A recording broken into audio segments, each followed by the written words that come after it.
गौतम बुद्ध जगह जगह घूमकर उपदेश दिया करते और अच्छे विचारों को बांटा करते। वे लोगों के जीवन के दुखों को दूर किया करते।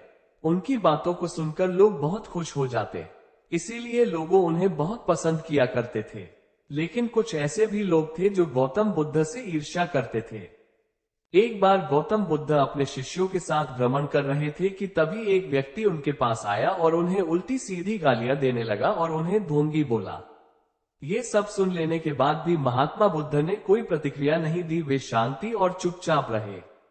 ऐसे में उस व्यक्ति ने फिर से गौतम बुद्ध को उल्टी सीधी गालियां दी और उनके पूर्वजों के बारे में भला बुरा कहने लगा, लेकिन फिर भी महात्मा बुद्ध ने उसे कोई प्रतिक्रिया नहीं दी और वे शांत रहे।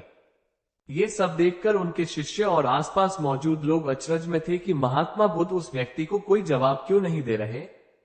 कुछ देर बाद वो व्यक्ति अपने आप ही शांत हो गया।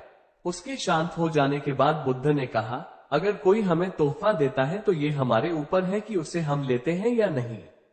अगर हम उसे अपना लेते हैं तो वो हमारे पास आ जाता है, वहीं अगर हम उसे नहीं अपनाते तो वो उसी व्यक्ति के पास चला जाता है जिसने वो तोहफा दिया था। उसी प्रकार इस व्यक्ति द्वारा दिया गया अपशब्द स्वीकार करना या ना करना मेरे ऊपर है। हमें कभी भी तुरंत प्रतिक्रिया नहीं देनी चाहिए। हमें हमेशा शांत होकर सही या गलत के बारे में विचार करके प्रतिक्रिया देनी चाहिए। इससे बुरी से बुरी बातें टल जाती हैं और मुसीबतों से छुटकारा भी मिलता है।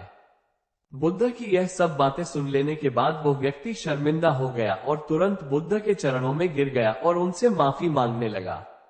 बुद्ध ने उसे माफ किया और भी आगे बढ़ चले।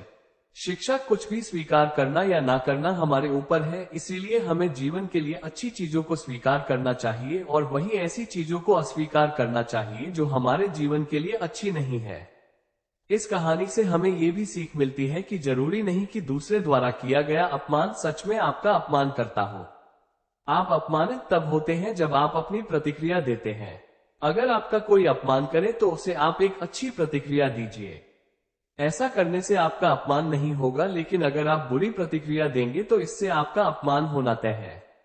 इसीलिए सोच समझकर प्रतिक्रिया देनी चाहिए।